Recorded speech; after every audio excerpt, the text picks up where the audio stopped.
যৌবনকালের যুবক সন্তান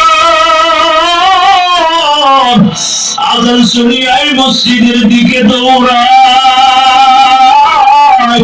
আল্লাহ যখন দেখবে এই যুবক সন্তানটা মায়ের খিদমত করতে ভুলে না, আল্লাহ যখন দেখবে এই যুবক সন্তানটা মা বাবার বাধ্য সন্তান, আল্লাহ যখন দেখবে এই যুবক সন্তানটা সর্বদিক থেকে আল্লাহর ইবাদতের ভিতরে মুতাওয়াজ্জু হয়, এই যুবক সন্তানের জন্য আল্লাহ তাআলা পুরস্কার হিসেবে জানা যায়। একবার নবীজি হাদিসের ভিতরে রওয়ায়াত করে, নবীজি একবার সাহাবায়ে কেরামদেরকে নিয়ে বসা, নবী সাহাবায়ে কেরামদের মজলিসের ভিতরে বসা নবী বলে, রে আমার উম্মতের দল, এই আমার উম্মতের ভিতরে যেই সমস্ত পুরুষ অথবা নারী, যেই সমস্ত পুরুষ অথবা নারী বৃদ্ধ আছো, আল্লাহ তাআলা বৃদ্ধকে জান্নাতে দিবে না। আল্লাহু আকবার। নবীজি হাদিস বর্ণনা করতেছেন, নবীজি হাদিস বর্ণনা করতেছেন। কি হাদিস? এক নম্বর নবী বলছেন যে আমার উম্মতের ভিতরে কোন বৃদ্ধ মানুষকে জান্নাতে দেওয়া হবে না। বলেন, কাকে জান্নাতে দিবে না? বৃদ্ধ মানুষকে আল্লাহ জান্নাতে দিবে না, অর্থাৎ বৃদ্ধ জান্নাতে যাওয়ার সুযোগ নাই। এখন তো বৃদ্ধকে আপনি নিজে নিজে হয়েছেন না আল্লাহ বানাইছে? কালো দাড়িগুলা সাদা আপনি নিজে নিজে বানাইছেন না আল্লাহ বানাইছে? চামড়া গুলা ঢিল হয়ে গেছে, আপনি ঢিল বানাইছেন না আল্লাহ বানাইছে? ওই ময়দানের ভিতরে একজন সাহাবী, বৃদ্ধ সাহাবী ছিল। বৃদ্ধ সাহাবী যখন নবীর জবান থেকে শুনলো গোলাম,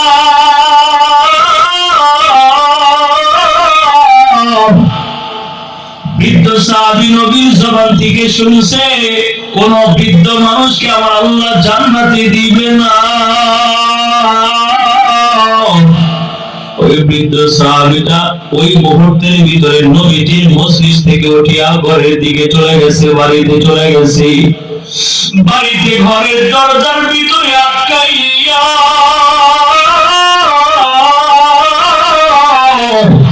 দেখি দেখি বলে, ও আমার আল্লাহ, বৃদ্ধ তো আমি নিজে নিজে হই নাই, আল্লাহ বৃদ্ধ তুমি আমাকে বানাইছো। ওগো আল্লাহ, আমার এই কালো চুলগুলা সাদা এমনি এমনি হয় নাই, আল্লাহ সাদা তুমি বানায় দিছো। আমার শরীরের ভিতরে চামড়া গুলা ঢিল এমনি হয় না, আল্লাহ তুমি বানাইছো। এই কথা যখন বৃদ্ধ লোকটা আল্লাহর দরবারে কান্না করতেছে, এইদিকে নবীজির সামনে আগায়া বলে, রে সাহাবীরা, আমার উম্মতের ভিতরে যে সমস্ত মানুষের চেহারা কালো, আল্লাহ তাআলা ওই কালো মানুষদেরকেও জান্নাতে দিবে না। বলেন, কারে জান্নাতে দিবে? আন কইছে কে জান্নাতে যাবে না? কালো মানুষ। আর ব্যাস লাগলো নি আরো। নবী প্রথমে বলছেন যে বৃদ্ধ মানুষকে জান্নাতে দেওয়া হবে না, একটু পরে নবী বলছেন কালো মানুষকেও জান্নাতে দেওয়া হবে না। এখন তো কালো কি আপনি আমি নিজে নিজে হয়েছি না আল্লাহ বানাইছে? কালো বানানোর মালিক কে? সুন্দর বানানোর মালিক কে? আল্লাহ। কিছু কিছু মা বোনেরা আছে দেখবেন, ওনারা করে কি চেহারা আল্লাহ দিয়েছে কালো, উনি এই চেহারার ভিতরে সন্তুষ্ট থাকে না, আর যখন ওই স্নো পাউডার যা আছে সবগুলো মাইখা চেহারার অবস্থা এমন করে যে মৌলিক সুরতই ঘুরে যায়। ঠিক কিনা বলেন? আসল চেহারাই কিনা যায় না।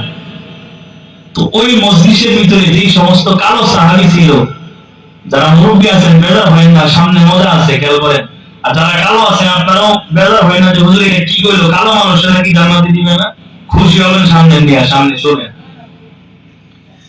তো যখন বলছে যে কালো মানুষকে জান্নাতে দেওয়া হবে না, ওই মজলিসের ভিতরে যে সমস্ত কালো সাহাবী ছিল, অন্ত নবীর জবানে যদি এমন কথা শুনে দিলটা খারাপ হয় না?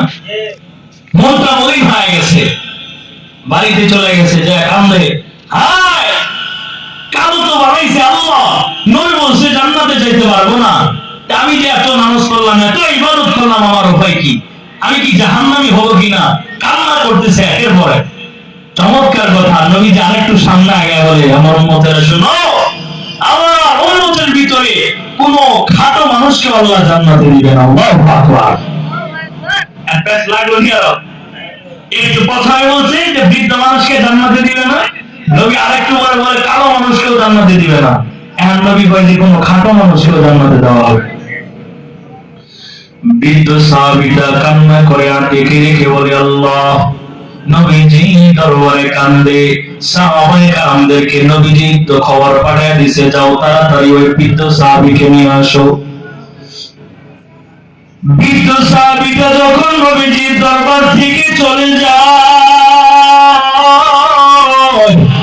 আল্লাহ দরবারে কান্না করতে করতে আল্লাহকে রাজি খুশি করায় দিয়েছে। সাহাবায়ে কেরামদেরকে খবর পাঠিয়ে দিয়েছে, সাহাবায়ে কেরাম আমার ওই বৃদ্ধ সাহাবী আজকে 3-4 দিন হয়ে গেল মসজিদে আসে না, আমি নবীর সাথেও দেখা করে না, ব্যাপারটা কি বুঝি নাই। সাহাবায়ে কেরামরা বৃদ্ধ বাবার বাড়িতে যায়। বৃদ্ধ বাবার বাড়িতে যায় দেখি বলে বাবা নবীজি সংবাদ পাঠাইছে, তাড়াতাড়ি চলি। ওই বৃদ্ধ বাবাটা হাঁটি পা করিয়া লাঠির উপর ভর দিয়া নবীজির সামনে যায় আর দেখি বলি ইয়া রাসূলুল্লাহ, আমি আপনার দরবার থেকে চলে গেছি এই জন্যই আপনি নবী বলছেন, আপনি নবীর জবানে শুনেছি আল্লাহ নাকি আমাকে জান্নাতে দিবে না আমি বৃদ্ধ হওয়ার কারণে। নবীজি দেখে বলেন সাহাবায়ে কেরাম, আমি বলছি আল্লাহ বৃদ্ধ মানুষদেরকে জান্নাতে দিবে না। আর বৃদ্ধ তুমি নিজেও হও নাই, এটাও যেমন ঠিক। বৃদ্ধ আল্লাহ বানাইছে, এটাও যেমন ঠিক। আবার বৃদ্ধ মানুষকে আল্লাহ জান্নাতে দিবে না, এটাও যেমন ঠিক। কিন্তু বাবা এই দুনিয়া থেকে তুমি যদি নেক আমল করে যাইতে পারো, এই দুনিয়া থেকে তুমি যদি জান্নাতে যাওয়ার উপক্রম হও, আল্লাহ যদি তোমাকে জান্নাতের মেহমান হিসাবে কবুল করে বাবা, আপনার চিন্তার প্রয়োজন নাই, আপনি টেনশন করবেন না। বৃদ্ধ হতে হতে আপনি যদি জমিনের সাথে মিশে যান, ওই কবরের জগতে গেলে আল্লাহ তাআলা আপনাকে 30 থেকে 35 বছরের যুবক বানাইয়া জান্নাতে দিবে।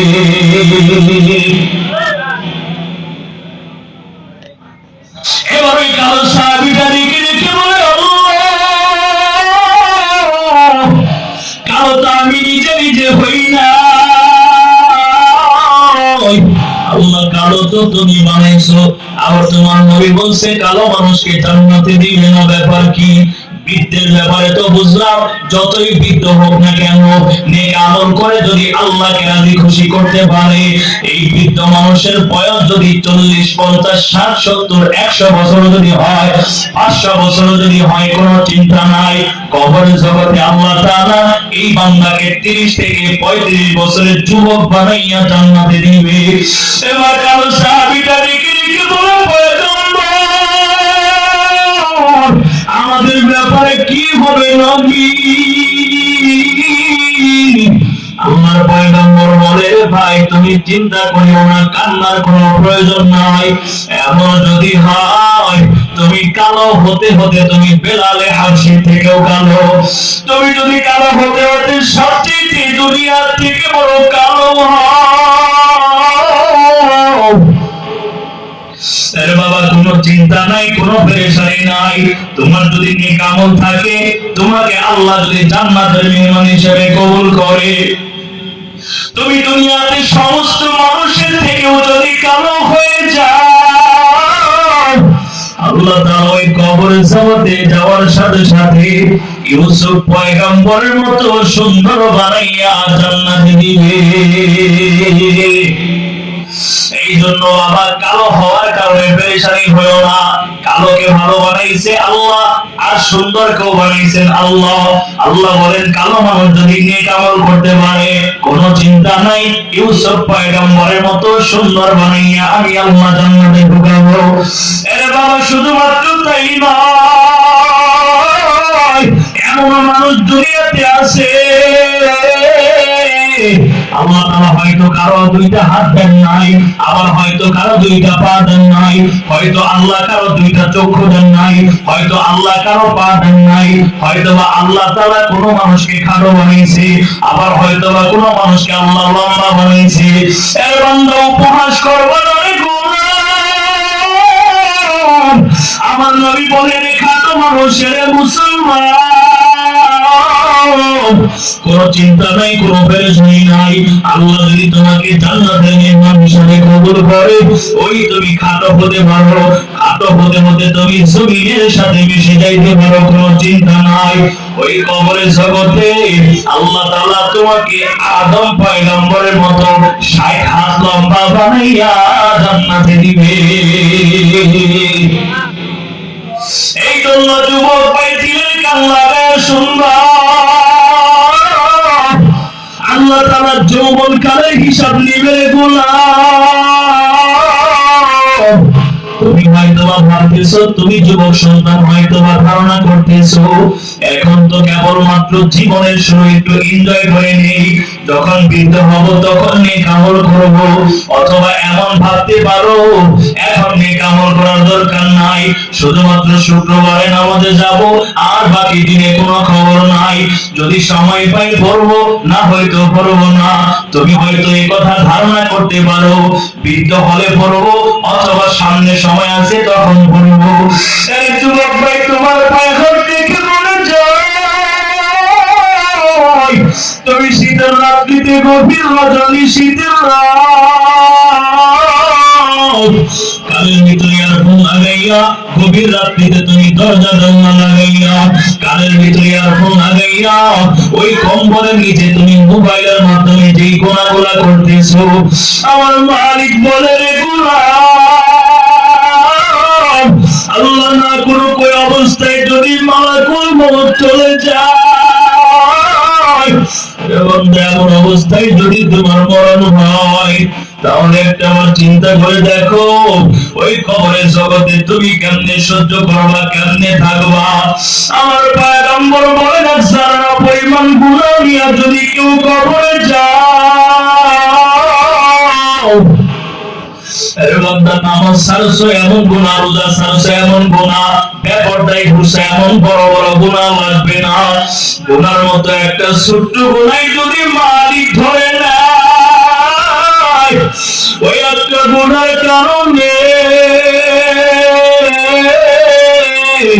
আল্লাহ চাইলে তোমার কবরের ভিতরে দাও দাও করে আগুন জ্বালা দিতে পারে। এই জন্য মুসলমান, তুমি যেই গান শুনতেছো, এই গানের ভিতরে আমার আল্লাহ গরম সীসাকে উত্তপ্ত বানায়া ওই গানের ভিতরে গরম সীসা ডালবে যুবক। এই জন্য গান শোনার আগে একবারের জন্য বলেও চিন্তা করিও, তুমি যে চোখ দ্বারা রাস্তা দিয়ে বেগারা নারীর দিকে তাকাইতেছো, আমার মালিক কবরের জগতে যাওয়ার পর এই চোখের ভিতরে বর্ষি লাগাইয়া, দুই চোখের ভিতরে বর্ষি লাগাইয়া ফেরেশতারা এমন একটা টান লাগাইয়া দিবে, মুহূর্তের ভিতরে চোখ দুইটা বের হয়ে আসবে, বান্দাটার শরীর থেকে চোখ দুইটা আলাদা হয়ে যাবে। এবার চোখের জবান আমার আল্লাহ খুলে দিবে, চোখটা দেখে দেখে বলবে আল্লাহ এই বান্দাটা, এই নাফরমান বান্দাটা আমি চোখ দ্বারা এত এত গুনার কাজ করছি। রাস্তা দিয়ে বেগানা নারী যাইতো তাকায় দেখতো, মোবাইলের ভিতরে নর্তকীর ভিডিওগুলা দেখতো, এই মোবাইলের ভিতরে অর্থ উলঙ্গ নারীদেরকে তাকায় দেখে দেখে মজা নিত। চোখটা মালিকের দরবারে যদি সাক্ষ্য দেয়, এবার আমার হাতটা আল্লাহর দরবারে সাক্ষ্য দিবে আল্লাহ এই বান্দাটা হাতের মাধ্যমে গুনাহ করছে, হারাম কাজ করছে, এই হাত দ্বারা নেশা খাইছে, এই হাত দ্বারা বিড়ি সিগারেট টানছে, এই হাত দ্বারা বান্দাটা মদের বোতল টানছে, এই হাত দ্বারা বান্দাটা জুয়া খেলাইছে, এই বান্দা হাত দ্বারা হারামের কাজের ভিতরে নিয়োজিত করেছে, এই বান্দা পা দ্বারা হাঁটিয়ে হাঁটিয়ে গুনার দিকে গেছে, সিনেমা হল দেখতে গেছে, নর্তকী দেখতে গেছে, যাত্রা বল প্যান্ডেলের ভিতরে গেছে। সর্বদিক থেকে আপনার আমার অঙ্গ প্রত্যঙ্গ সাক্ষ্য দিয়ে আটকাবে। হাত সাক্ষ্য দিবে, জবান সাক্ষ্য দিবে, চোখ সাক্ষ্য দিবে, ব্রেন সাক্ষ্য দিবে, অন্তর সাক্ষ্য দিবে, পা সাক্ষ্য দিবে। এই বান্দাকে যখন চতুর্দিক থেকে বান্দাকে সাক্ষ্য দিয়ে যখন আটকা দিবে, এই বান্দাটা বড় অসহায়, আল্লাহর দরবারে সিজদায় লুটা কাঁদবে আর বলবে, আল্লাহ এই দুনিয়াতে যে গুনাহগুলো করেছি আল্লাহ বুঝতে পারি নাই, না বুঝিয়া গুনাহ করেছি। আমার আল্লাহ তখন বলবে, রে বান্দা, আমি যখন মুয়াজ্জিনের মাধ্যমে মসজিদে আযান দেওয়াইতাম, ওই মুহূর্তে আযান শুনিয়া কেন নামাজে যাও না? আযান শোনার পরেও কেন মসজিদের বাজারের দিকে চাপান করার জন্য যাইতাম? কেন তুমি গুনাহ আড্ডায় নিয়োজিত হইতাম? আমি আল্লাহ নেক আমল কেন করো নাই? চতুর্দিক থেকে যখন আল্লাহ তাআলা সাক্ষ্য দিবে, আরে মুসলমান, কবরে জগতে দুই শ্রেণীর মানুষদেরকে আল্লাহ দাঁড় করাবে। এক শ্রেণী হবে নামাজি, আরেক শ্রেণী হবে বেনামাজি। এক শ্রেণী হবে জান্নাতি, আরেক শ্রেণীর মানুষ হবে জাহান্নামী। আল্লাহ তাআলার দরবারে বড় এই জান্নাতি মানুষগুলা জাহান্নামীদেরকে জিগাবে, এই জাহান্নামের মানুষ, তোমরা দুনিয়াতে যেই বাজার থেকে বাজার করেছো, আমরাও তো দুনিয়াতে ওই বাজার থেকে বাজার করতাম। তোমার বাড়ির পাশেই তো আমার বাড়ি ছিল, তোমরা যেই দোকান থেকে সদাই করতাম, আমরাও তো ওই দোকান থেকে সদাই করতাম। তোমরা যেই মসজিদে নামাজ পড়তাম, আমরাও তো ওই সমাজের আওতায় ছিলাম। তোমরা যে বাজার থেকে বাজার করে রান্না বান্না করতা, আমরা তো একই বাজার থেকে রান্না বান্না করেছি। তোমরা যে এলাকায় বসবাস করতা, আমরাও তো একই এলাকায় বসবাস করেছি। তবু আজকে তোমরা কেন জাহান্নামের ভিতরে গেছো? আল্লাহ আমাদেরকে জান্নাত দিয়েছে, তোমাদেরকে জাহান্নামে দিয়েছে। দুনিয়াতে সব একত্রে করেছে, তবুও তোমরা কেন জাহান্নামী? এবার জাহান্নামীরা ডেকে ডেকে বলবে, ভাই ভালো করে শুনি আমার, বললাম না কুমিনাল মুসল্লিন। জাহান্নামীরা কাঁদবে আর ডেকে ডেকে বলবে, ভাই ওই দুনিয়াতে যখন মুয়াজ্জিন আযান দিত, তোমরা মসজিদে নামাজে যাইতাম, আমরা নামাজে যাইতাম না। রমজান মাস আসলে, মুসলমান, সামনেই তো রমজান আগমন করবে, এমন মুসলমান আছে রমজান মাস আসলে রোজা রাখে না। সর্বদিক থেকে যদিও সাহারি খায়, কিন্তু দুপুর হওয়ার আগে ভেঙে ভেঙে, ঠিক কিনা জোরে বলেন? আমার আল্লাহ বলে, এত বড় ফরজ ইবাদত আমি আল্লাহ দিলাম, তোর যেন কষ্ট না হয়। আমি আল্লাহ চাইলে সারা বছর রোজা দিতে পারতাম, দেই নাই, কিন্তু আমি আল্লাহ প্রতি বছরে শুধুমাত্র একটা মাসের জন্য রোজা দিলাম। এই না ফরমান বান্দা কেন রোজা রাখো নাই?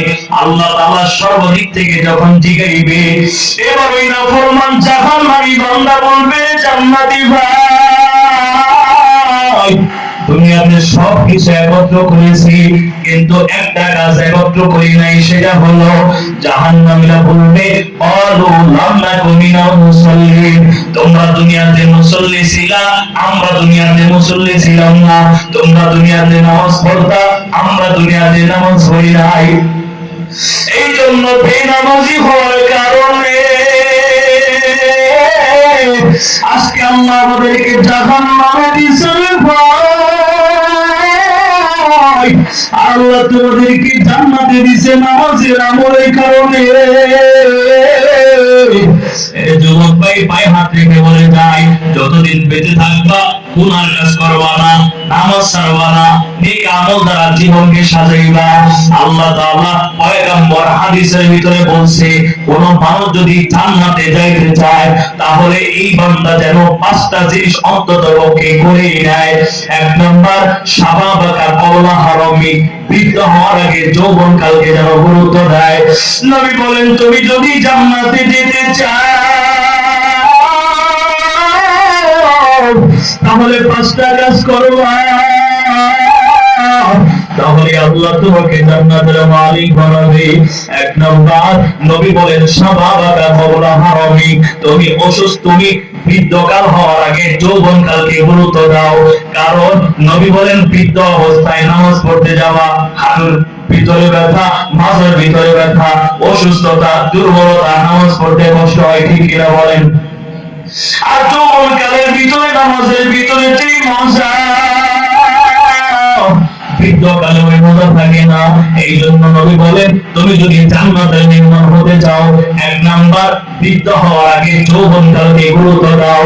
দুই নাম্বার, নবী জানায় দেয়, ওয়াসিহাতাকা কবরা সবনি, আল্লাহ তাআলা তোমাকে সুস্থতা দিয়েছে, অসুস্থ হওয়ার আগে সুস্থতাকে গুরুত্ব দাও। কারণ তুমি হসপিটালের বেডের দিকে তাকাও, ওই হসপিটালের বেডে তাকে দেখবা কত মানুষ কোন অসুস্থতার কারণে কাতরায়। কোন মানুষের ক্যান্সার, কোন মানুষের লিভারের সমস্যা, কোন মানুষ খাবার খেতে পারে না, কোন মানুষ পেটের ব্যথা, কোন মানুষ মাজায় ব্যথা, কোন মানুষ ডায়াবেটিসের রোগে আক্রান্ত হয়ে আছে। এই জন্য নবী বলেন, তুমি যদি জান্নাতি মানুষ হতে চাও, বৃদ্ধ হওয়ার আগে যৌবন কালকে গুরুত্ব দাও। দুই নাম্বার, অসুস্থ হওয়ার আগে সুস্থতাকে গুরুত্ব দাও। তিন নাম্বার, নবী জানায় দেয়, ওয়াফারাবাকা কবরা শুগলি, এ বান্দা ব্যস্ত হওয়ার আগে তোমার ফ্রি সময়কে কাজে লাগাও।